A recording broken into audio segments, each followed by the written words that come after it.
Bonjour, Didier Mulnet. Dans le cadre de la formation au projet dans le Master MEF, Master première année, Master deuxième année, nous allons analyser un exemple de projet EDD à partir du projet de Charlène et de Marie il y a quelques années. Qu'elles en soient remerciées, car cette année a été fortement perturbée. La séquence commencera par la présentation d'un reportage vidéo monté par Charlène et Marie pour informer. Par la suite, je ne ferai que présenter le fil conducteur de leur démarche auprès des élèves, auprès de leurs pairs, lors de la soutenance. L'objectif de cette vidéo, c'est de faire fonctionner la grille compétences développement durable. Maintenant, place au film.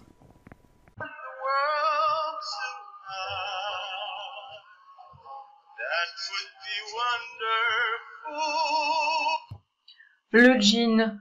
Tout le monde en porte, mais d'où vient-il? Comment est-il créé? Pollue-t-il? La réponse est oui. Regardons comment l'industrie du textile fait du jean un esclavagiste pollueur.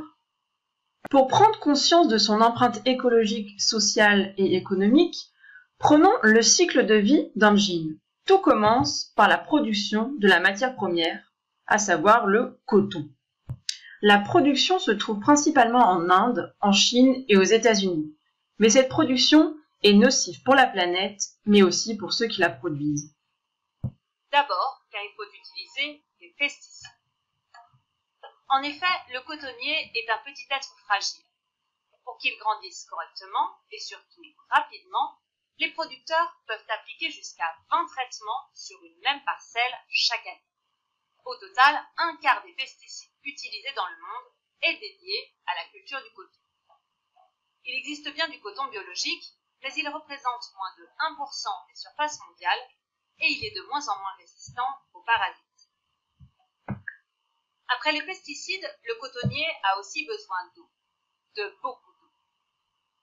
Le coton est le premier consommateur d'eau devant le riz et le soja. Vient ensuite la transformation des matières premières. Le chrome, le mercure, le plomb, le cuivre et le cadmium sont utilisés quotidiennement pour délaver, colorer ou assembler les parties du jean. Or, ce sont des métaux lourds que l'on va retrouver dans les rivières à proximité des usines. La ville de Xintang, en Chine, est surnommée la capitale du monde du jean. Elle produit 60% de la production totale de la Chine et 40% des jeans vendus aux États-Unis. Dans cette ville, les adultes comme les enfants travaillent. Par exemple, pour avoir coupé les fils qui dépassent d'un jean, cet enfant pourra gagner 1,5 centime d'euro. Même si cette industrie est la première source de revenus de ces villageois, elle les met également en danger. Nombreux sont ceux qui sont touchés par des problèmes de reproduction, de fertilité, mais aussi de problèmes pulmonaires. En effet, l'ONG Greenpeace a révélé que ces procédés de teinture, lavage, blanchiment et impression sont quelques-uns des plus sales de l'industrie textile, nécessitant de grands volumes d'eau, ainsi que des métaux lourds et autres produits chimiques. Et puis, ce qui pollue aussi, c'est le transport. Car les vêtements que nous portons voyagent beaucoup. Prenez ce jean. Le coton a pu être produit en Ouzbékistan. Le pantalon filé en Inde, puis il a été teint au Maroc, et enfin, il a été vendu en France. Entre le champ et la boutique, il peut avoir parcouru jusqu'à 65 000 km, soit une fois et demie le tour de la Terre. Mais aussi, il faut penser à tout ce qui rentre dans notre corps. C'est-à-dire les formaldéhydes, les phthalates, les produits diffusants bromés et leurs copains perfluorés comme les fibres et les flots. Mais si, c'est les trucs qui font que t'as pas besoin de repasser tes fringues. Sans oublier les favoris du moment, les perturbateurs endocriniens. Du coup, les chercheurs parlent maintenant d'intoxication de style. Et même une fois produits et achetés, les vêtements polluent. Et notamment quand on les lave. Lorsqu'on le passe à la machine, des microfibres se détachent. Problème, ces microfibres sont tellement petites qu'elles ne sont pas filtrées par les stations d'épuration. Chaque année, ce sont donc 500 000 tonnes de microplastiques qui finissent leur course dans les océans, soit l'équivalent de beaucoup de bouteilles en plastique. Et comme les microfibres ne sont pas biodégradables, elles sont mangées par les poissons qui finiront dans nos assiettes. Enfin, une fois portés, que deviennent nos vêtements? Maintenant à quelques éléments présentés lors de leur soutenance. Face à ce constat inquiétant, les élèves de seconde se sont mis au travail. Les images ont été floutées pour des raisons de confidentialité. L'objectif était pour les élèves de trouver une multitude d'alternatives au jean. Ça a été leur première recherche. Les élèves se renseignent donc sur la provenance de leurs vêtements, l'endroit, la façon dont ils ont été produits, producteurs locaux, producteurs éthiques, producteurs bio. Notre consommation, réutilisation, fait durer, donner, échanger, recycler. Certaines de ces informations ont été trouvées dans des vidéos mises sur YouTube. Être conforme à ce dont nous avons envie, respecter les gens, la nature, donner une image de nous-mêmes dont nous pouvons être fiers. Sur les conseils de Fabrice. Fabrice, c'est lui. Sur les conseils de Fabrice, donc, nous sommes partis à la recherche de solutions respectueuses, le nous étant les élèves de seconde. Avec des gens connus ou des gens moins connus, vous ne connaissez peut-être pas tous Grégoire. Grégoire est quelqu'un qui a été rencontré, qui tient une boutique de jeans, mais de jeans qui correspond à ses objectifs. Ces objectifs sont 30 emplois, pas plus de 1083 km de déplacement entre les zones de production et les zones de vente, coton bio, avec les coûts qui sont liés, problème des teintures, de la toxicité des teintures, et tous ces éléments-là que je ne vous détaille pas. D'autres, ça a été la rencontre avec Thomas. Des jeans produits localement, réemploi sur un bassin touché, restauration de locaux en ruine, travail de mémoire sur l'usine. Un autre groupe est parti sur la question du chanvre. Les élèves s'y sont vite intéressés, d'autant que localement, régionalement, cela pouvait avoir une pertinence. Les élèves se sont aussi intéressés au recyclage avec différents réseaux, avec du recyclage de vêtements. Nous avons élargi le secteur du jean à l'ensemble de l'habillement, avec des marques éthiques qui affichent leurs critères ou pas. Au lycée, il y a eu une prise de conscience sur nos modes de consommation. Et effectivement, les élèves de cette classe de seconde ont été investis, d'où leur faire, qui était leur leitmotiv. Engagement sur d'autres modes de consommation qui ont percolé du jean, vous l'avez compris, à d'autres secteurs de l'habillement. À l'époque, nos grilles de lecture n'étaient pas aussi précises qu'actuellement. Alors nous allons essayer d'analyser leur production, ou du moins ce que pourrait être leur production, car vous avez remarqué que je ne vous ai pas fait les 20 minutes de production-discussion. Donc on va utiliser ce dont on dispose aujourd'hui, les grilles de lecture. Prudence, car nous ne sommes pas là pour juger, nous sommes plutôt là pour analyser. Il était déjà là le virus, et effectivement il a fortement perturbé tout ce qui a pu être fait par les collègues cette année-là, puisqu'ils n'ont pas eu les élèves dans les conditions normales. Par contre, nous allons nous servir de cette situation si particulière pour analyser en termes de compétences ce qui avait pu être fait malgré les conditions. Et on essaiera d'aller un tout petit peu plus loin. Avec une réserve de taille, je l'ai dit, c'est que c'est un pâle résumé de leur présentation sans pouvoir montrer la richesse des échanges. Alors voilà la grille de lecture partagée. Notre objectif, c'est de mobiliser cette grille de lecture et de la faire fonctionner sur cet exemple précis. Si je commence par m'intéresser, me polariser sur la question de la vision systémique.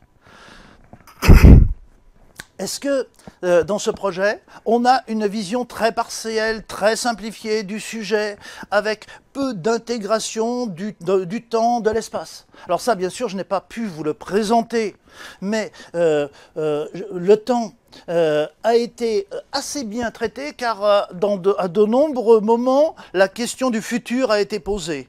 La question de l'espace est inhérente à cette question du jean, donc ça, effectivement, cela a été globalement traité. Pensée complexe, pas encore aboutie, mais intégrant les dimensions spatio-temporales. Je crois que, honnêtement, cette dimension a été présentée. Centration sur un seul ODD et ou compétence. Alors là, on a eu quand même un croisement de plusieurs ODD, puisqu'on est allé aussi bien du côté de la consommation que du côté de l'eau, avec les questions de l'eau virtuelle. Nous avons été assez loin sur toutes ces questions. On a donc quand même une pensée complexe mise en œuvre, on a une problématisation qui est très souvent judicieuse selon mes critères, et on a une personnalisation du sujet. On ne parle pas de la consommation en général, mais on parle de la consommation sur un objet bien particulier. Alors, ce sujet a-t-il permis de faire manifester un esprit critique aux élèves, de parler des incertitudes, d'être créatif? Oui, il y a une part de créativité avec des élèves qui vont chercher un peu tous azimuts, qui tombent sur des pistes, des fausses pistes, et qui avancent. Est-ce que l'incertitude a été prise en compte? Dans une certaine mesure, oui, quand même. Pas sur tous les points, mais est-ce qu'on peut être exhaustif? La réponse est non.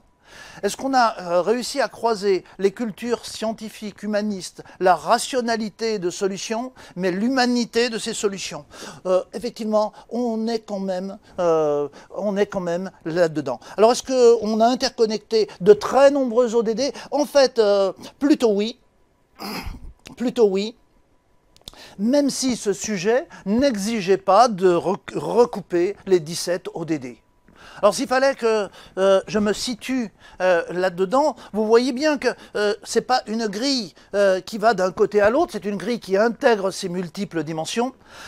Je serai moi très certainement du côté de ce genre de positionnement. Si maintenant je m'intéresse à la question des changements aux échelles individuelles et collectives. Est-ce que nous avons des changements induits par le projet? Est-ce que ces changements, déjà, est-ce qu'on en a? Oui. Est-ce qu'ils sont très peu impactants? Ah non, quand même, il ne faut pas exagérer. Les jeunes de seconde se sont quand même bien mobilisés. Est-ce que les freins et les leviers au changement ont été identifiés ou pas?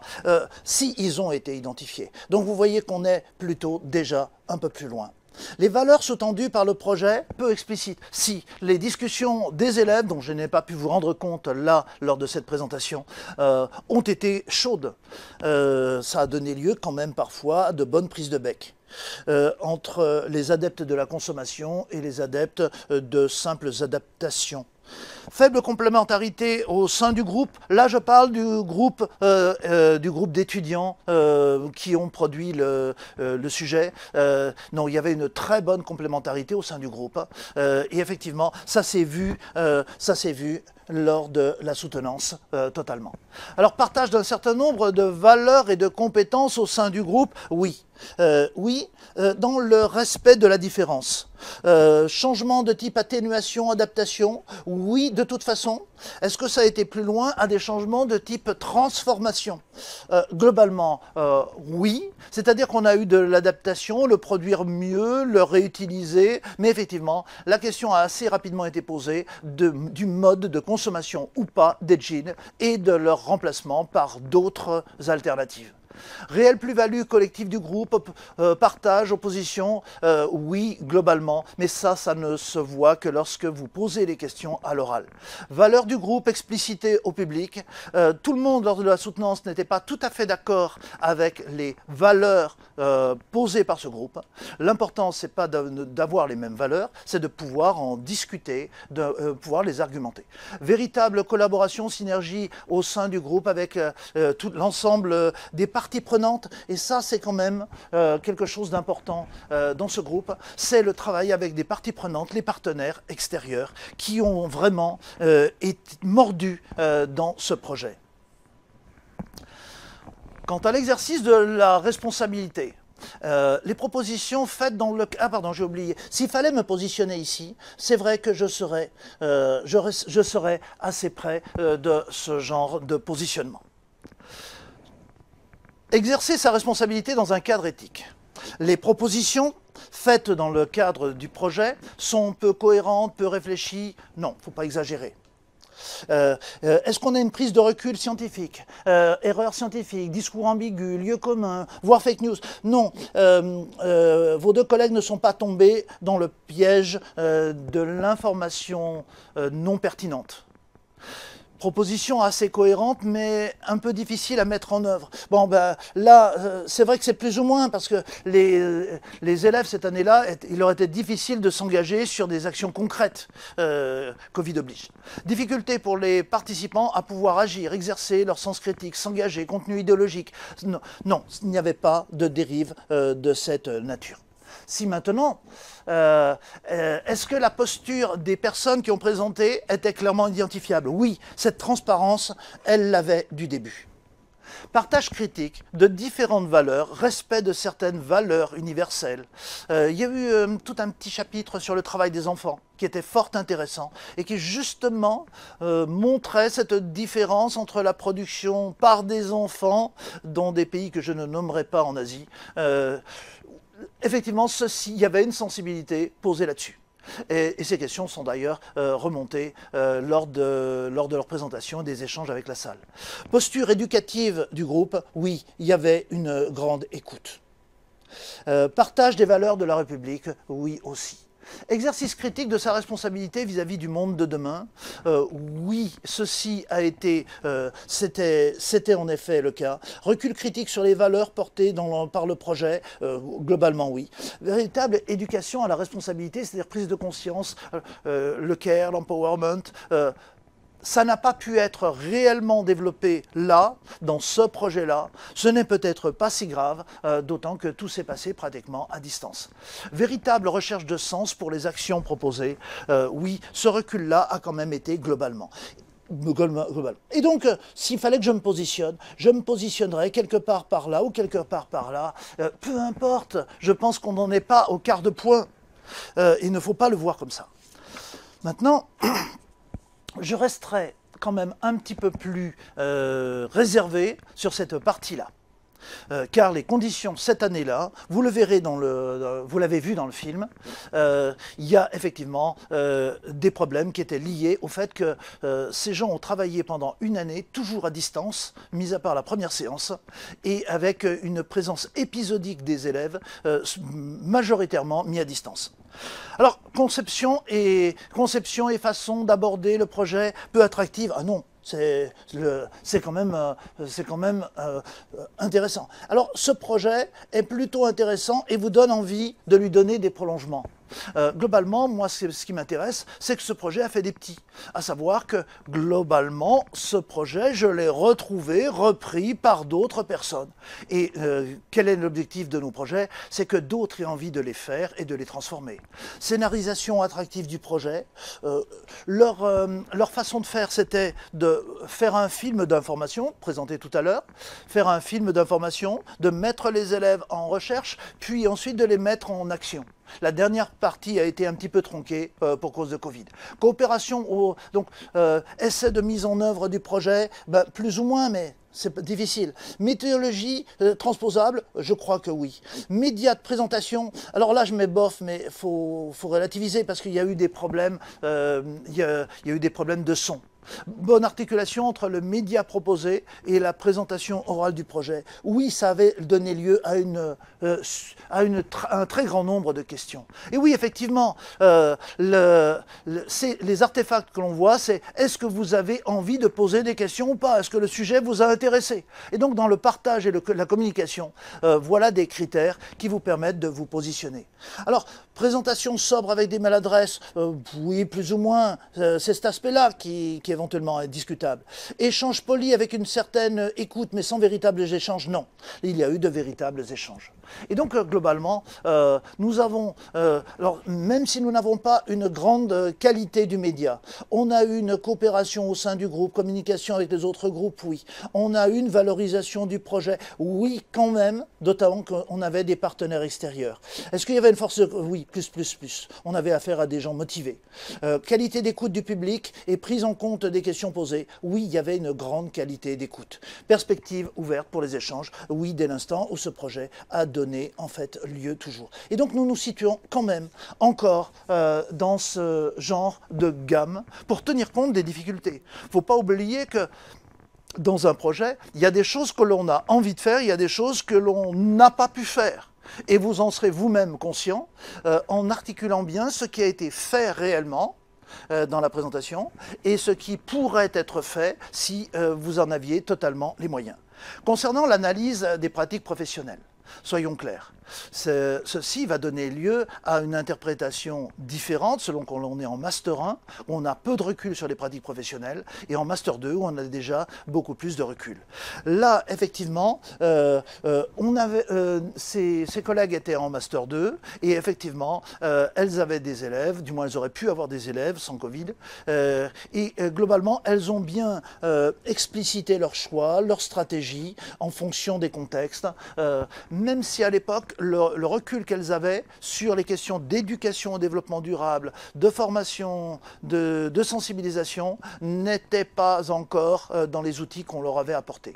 Qualité de l'analyse de l'expérience vécue, transposition, planification, oui, ceci était peut-être pas totalement mis en évidence. Elles n'avaient pas eu le temps de faire une analyse véritable de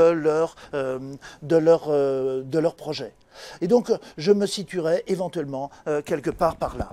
Maintenant, si je reviens à la globalité, il faut se méfier que nous ne sommes pas en train de pointer des croix dans des cases. D'ailleurs, vous verrez que lors de l'évaluation terminale, ce sera présenté de façon un petit peu plus différente. Il s'agit de naviguer, de savoir utiliser ce genre de grille, qui n'est pas forcément une grille linéaire, avec un curseur aussi linéaire que ça. C'est ce que j'ai essayé de vous montrer dans ce film. Donc, par rapport à cela, effectivement, nous ne vous demanderons d'ailleurs jamais de mettre des notes. Vous vous positionnerez sur les 5 curseurs. Merci de votre attention, en espérant que ce premier exemple vous permettra de prendre un peu de recul par rapport aux grilles d'observation compétences développement durable. Et rendez-vous pour la deuxième vidéo de présentation. Au revoir.